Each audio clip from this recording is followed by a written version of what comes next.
Hello everyone, welcome to this video, and in this video we are going to study about the owl critique from the Macmillan book of 8th class.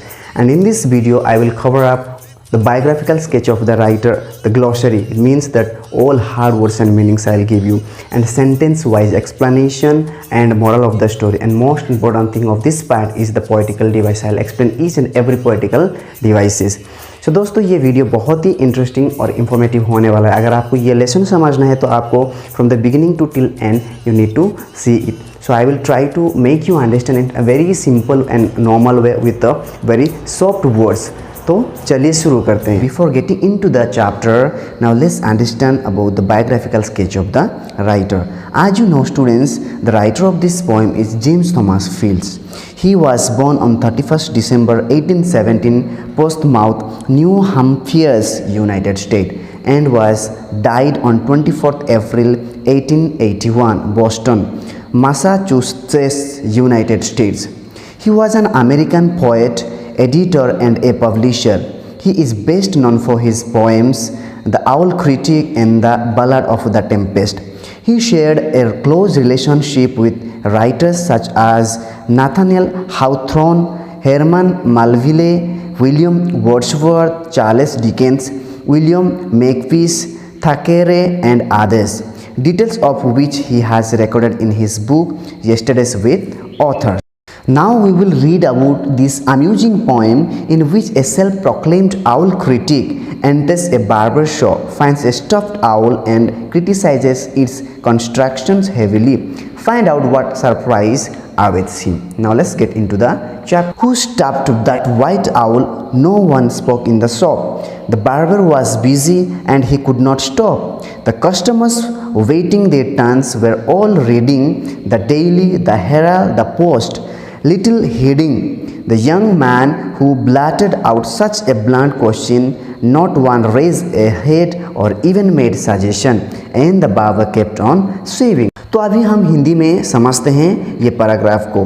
तो एक दिन क्या होता है, एक young लड़का एक बार्बर का शॉप में आता है और वहाँ पे एक स्टफ आउल को डिस्कवर करता है, मतलब उसको देखने को मिलता है. उसे देखने के बाद उसके मन में बहुत सारे सवाल आते हैं और वहाँ पे पूछने लगता है. वहाँ पे बहुत कुछ कस्टमर्स वहाँ पे बैठे हुए थे बार्बर के शॉप में, और बार्बर का नाम था ब्राउन.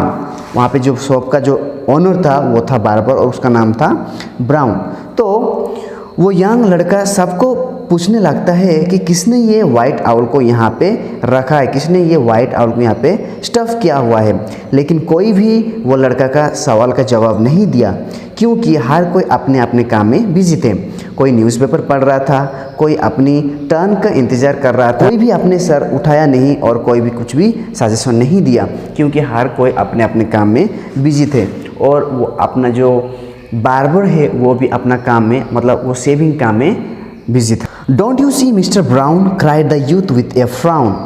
तो यहाँ पे जो लड़का है वो मिस्टर ब्राउन को बोलता है कि क्या तुमको कुछ भी पता नहीं है, क्या तुम कुछ भी देख नहीं सकते हो. How wrong the whole thing is, कितना गंदा है, कितना मतलब बुरा तरीका से ये जो आउल यहाँ पे स्टफ़ हुआ है. हाउ प्रिपोस्टेरियस ईच विंग इज, उसका जो पंख है, आउल का जो पंख है वो बिल्कुल भी डिसऑर्डर है, ये ऑर्डर में नहीं है. कि या तुमको कुछ भी दिखाई नहीं दे रहा है, क्या तुम कुछ भी नहीं जानते हो. How flatten the head is, ये जो हेड है आउल का जो सर है वो पूरा फ्लैट हो गया है, क्या तुमको कुछ भी नहीं दिखाई देता. हाउ जम डाउन द नेक इज, जम का मतलब है पुश्ड और बेंड बैक. ओके, तो ये जो उसका जो नेक है ये भी बैंड हो गया, ये जो जाम हो गया, क्या कुछ भी तुमको नहीं दिखाई देता है. In short the whole owl what an ignorant wreck is, इसका मतलब पूरा जो आउल है पूरा डिस्ट्रॉयड दिख रहा है. इसका मतलब कोई भी एंग, उसका जो विंग्स है, उसका जो पंख है, उसका आँख, उसका पैर, उसका कोई भी पार्ट ऑफ द बॉडी ये डिसऑर्डर टोटली है और ये टोटली डिस्ट्रॉय दिखता है. एकदम बहुत ही एंशिएंट, बहुत ही पुराना टाइप का दिखता है. क्या तुमको कुछ भी पता नहीं है इसके बारे में कि कोई ये आउल को यहाँ पे रखा हुआ है. I make no apology, I have learn owl eology. Okay, तो यहाँ पे उन्होंने रिग्रेट कि मैं जो भी दिख रहा हूँ उसके बारे में कुछ भी रिग्रेट नहीं करता, क्योंकि आई हैव लर्न आउल इयोलॉजी, क्योंकि मैं जो इयोलॉजी मीन्स रिलेशनशिप और एनिमल बर्ड्स विथ एटमॉस्फेयर, एक एनिमल का और एक बर्ड्स का उन एटमॉस्फेयर के साथ उनका कैसा रिलेशनशिप है, means how they deal with the atmosphere. एक बर्ड, एक एनिमल कैसे वो बिहेव करते हैं एटमॉस्फेयर में, उसके बारे में मुझे अच्छी तरह से पता है। तो ये जो स्टफ आउल, वाइट आउल है, किसी का एक गंदा काम है। अगर ये रियली एक आउल होता तो ये कभी भी ऐसे स्टफ होके डिसऑर्डर होके नहीं रहता। I have passed days and nights in 100 collection. तो अभी जो यंग लड़का है, वो जो लड़का है बोल रहा है कि मिस्टर ब्राउन को कि मैं बहुत सारे आउल के साथ गुजरा हूँ, बहुत सारे आउल के कांटेक्ट में आ चुका हूँ कि मुझे पता है उनका बिहेवियर कैसे होता है, उनके बॉडी स्ट्रक्चर कैसे होता है, उनका जो एटमॉस्फेयर के साथ उनके रिलेशन कैसे होता है। तो मुझे थोड़ा अजीब ही लग रहा है ये जो चीज़ मैं देख रहा हूँ। And cannot be blinded to my deflection, और मैं चीटेड नहीं होना चाहता हूँ, मैं चीट नहीं हो सकता हूँ। जो अभी मैं जो देख रहा हूँ, ये जो आउल है ये ओरिजिनल नहीं है, इसमें ये किसी का काम है जो यहाँ पे उसको रखा है, लेकिन ये पूरा डिसऑर्डर करके। Arising from unskillful fingers that fail to stuff a bird right from his beak to his tail. ये जिसका भी काम है उसका काम का कुछ भी एक्सपीरियंस नहीं है, जिसका भी काम है उन्होंने एक काम को अच्छी तरीके से बिल्कुल भी नहीं किया है, क्योंकि from his beak to till tail, मतलब जो उनका जो बीक होता है टिल टेल, ये कौन सी भी पार्ट बिल्कुल भी ऑर्डर में नहीं है। तो ये पूरा डिस्ट्रॉय दिखता है, ये बिल्कुल बकवास दिखता है।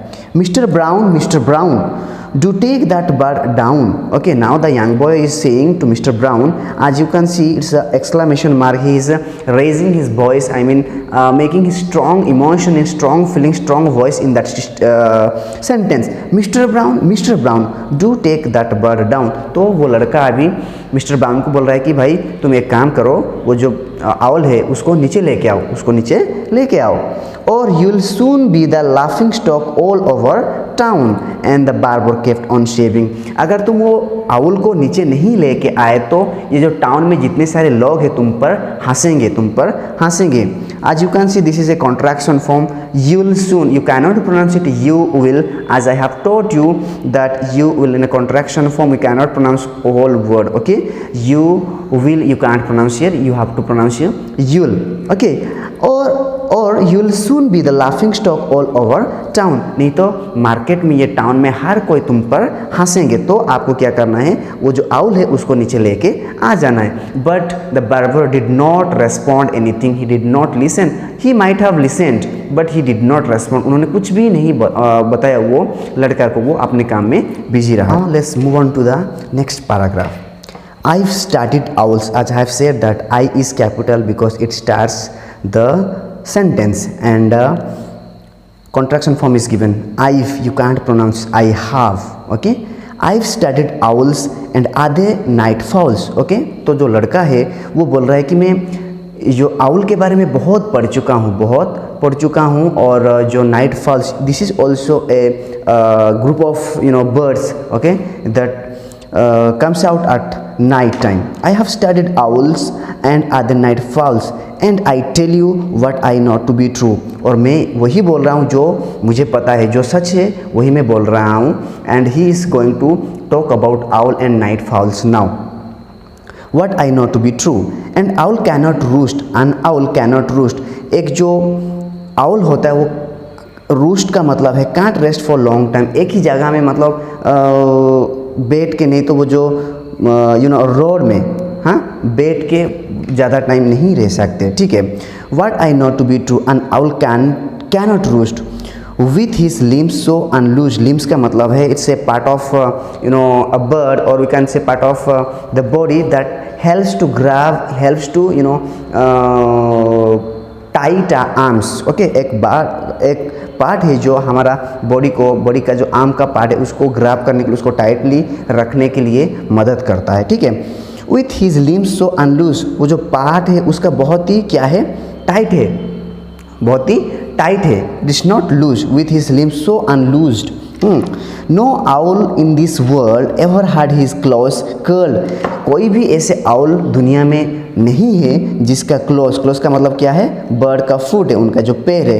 कर्ल मतलब क्या है, ट्विस्ट है और बेंड है. ऐसे कोई भी दुनिया में आउल नहीं है जिसका जो पैर है, जिसका जो क्लॉज है वो क्या होता है, कर्ल होता है, नहीं तो ट्विस्ट होता है, नहीं तो बेंड होता है। ऐसा टाइप का कोई भी आउल नहीं है। Ever had his legs slanted, और कोई भी ऐसे आउल नहीं है दुनिया में जिसका लेग्स है वो क्या होता है, इंक्लाइन डायरेक्शन, मतलब क्या है, थोड़ा अलग डायरेक्शन में, इंक्लाइन डायरेक्शन में रहता हो। Ever had his bills canted, ever had his bills canted, इसका मतलब canted and it is the synonym of clanted is slanted.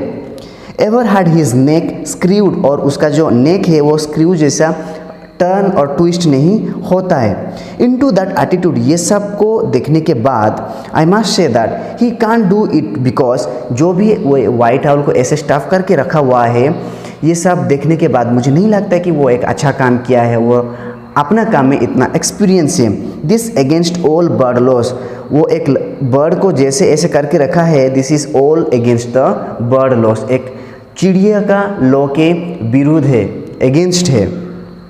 Anatomy teaches, anatomy teaches, anatomy का मतलब क्या है, स्टडी ऑफ ह्यूमन स्ट्रक्चर, और study of human structure and ornithology, okay, ornithology मतलब क्या है, स्टडी ऑफ बर्ड्स। तो ये दो स्टडी से उसको आधार करके, उसको डिपेंड करके वो बोल रहा है कि ये सब हमको क्या सिखाता है। Anatomy teaches study of human structure, anatomy का मतलब, ऑर्निथोलॉजी मतलब है स्टडी ऑफ बर्ड्स। ये सब को हमको सिखाता है कि कोई भी एक आउल ऐसे दुनिया में नहीं है जिसका पैर क्या हो, बेंड हो, जिसका हेड नेक स्क्रू जैसा बेंड हो। An owl has a toe that can turn out, सो जो आउल का जो पैर होता है, जो टो होता है, वो इतना भी मतलब फ्लेक्सिबल नहीं है जो कि पूरा टर्न हो सके, ठीक है। I've made the white owl my study for years. I've, okay, I have not, okay, मतलब I have you can't pronounce, तो you have to pronounce it I've made the white owl my study for years. White owl के बारे में बहुत years, बहुत साल तक मैंने पढ़ चुका हूँ। And to see such a job almost moves me to tears.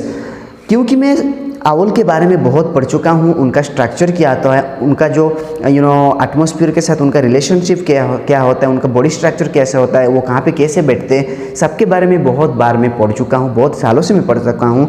इसीलिए अभी जो ये वाइट आउल जैसे बैठा हुआ है, और जिन्होंने भी इसको ऐसे यहाँ पे बैठाया है, ये मुझे क्या होता है, that brings almost moves me to tears. इसका मतलब है it makes me very upset, it makes me very upset, I am not happy with this job. Mr. Brown, I am amazed. Mr. Brown, I am amazed. I am surprised. I am unhappy. I am not happy. I am confused.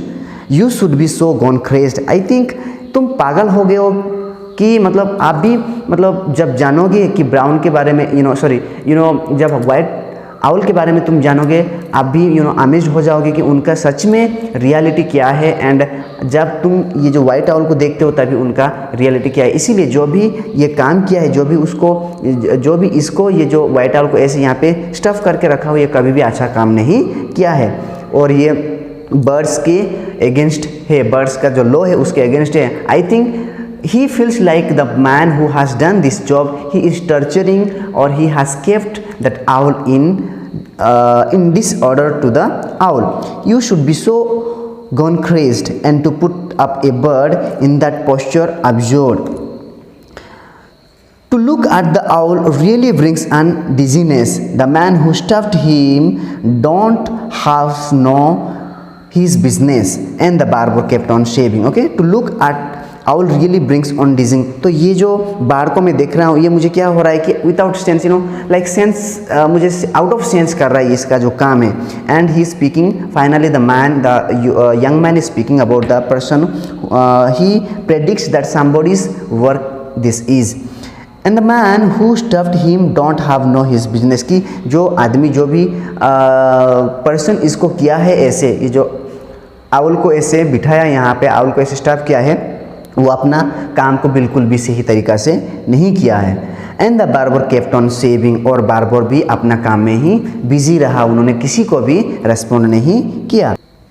Now we will move on to the next paragraph. Examine those eyes, I am filled with surprise, taxidermists should pass off on you such poor glass. Okay, taxidermists का मतलब क्या होता है, people who preserve dead animals, birds और fish by filling their skins with a soft material so that they look as if they are still alive. Now he is talking about the टैक्सीडर्मिट्स should pass off you such poor girls, so unnatural they seam.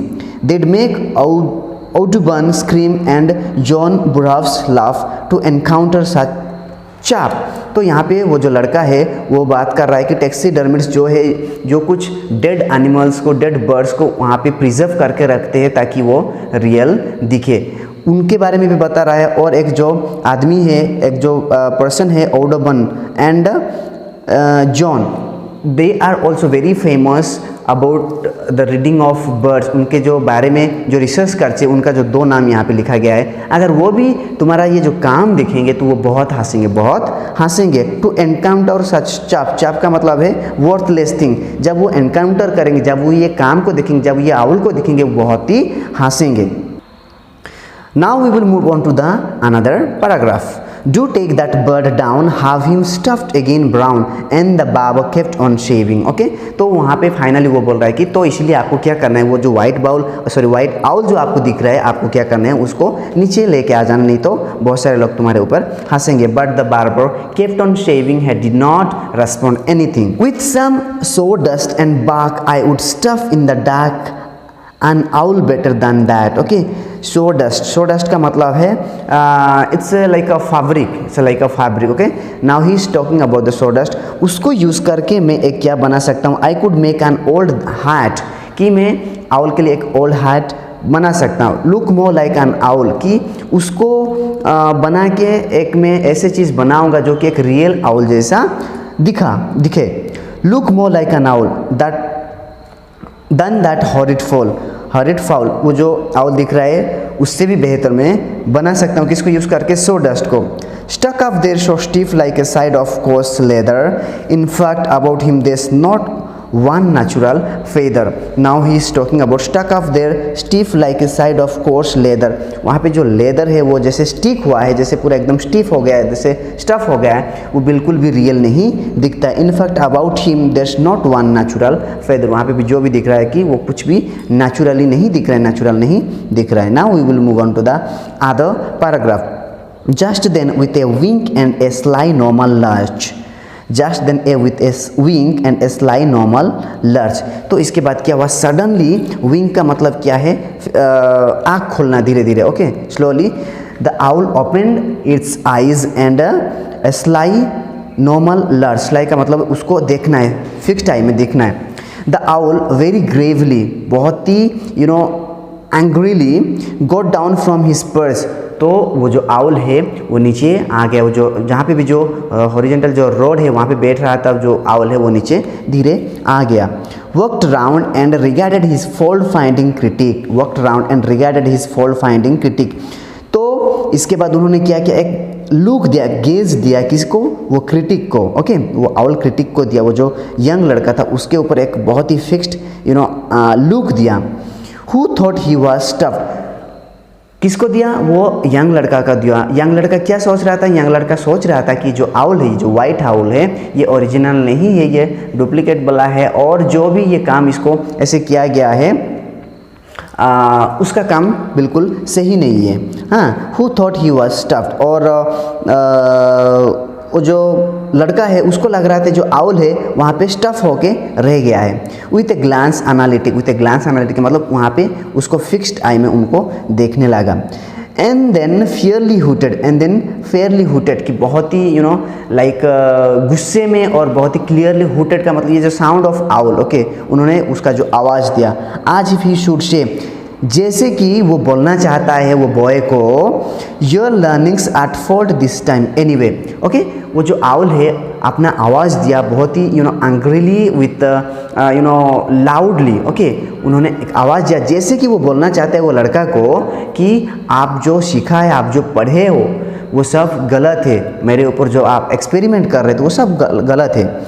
Your learnings at fault this time, आप जो भी पढ़े हुए हो ये सब गलत है ये टाइम में अभी।